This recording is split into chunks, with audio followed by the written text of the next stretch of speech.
خلينا متفقين إن مفيش فريق كامل، وأكبر خطر على الزمالك هو المساحة اللي بتظهر ما بين نص ملعبه وخط دفاعه. وتعال نشوف أمثلة.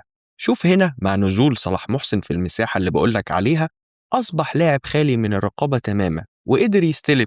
ومع تدوير الكرة تاني من المصري هتلاقي إن لعيبة الزمالك كلهم باصين للكرة بس. وشوف لعيب المصري هو بيتسحب في ظهر نص الملعب ومحدش بيقوله أنت رايح فين.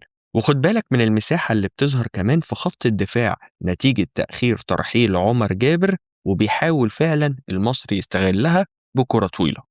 هنا برضو نفس الكلام، المساحة موجودة، نتيجة وجود المساحة دي لعيبة المصري تقدر تستلم وتسلم في عمق دفاع الزمالك، ومحمد إسماعيل كمان بيتسحب من مكانه. ولو كان لعيب المصري اللي مع الكورة حطها في ظهر إسماعيل كانت هتبقى كورة هدف، ولكنه اختار الحل الصعب وحط باص في ظهر صلاح محسن، أخره وضيع الكورة. مشكلة المساحة اللي في ظهر نص ملعب الزمالك هي كمان اللي أدت لتسجيل المصري لهدفه الوحيد.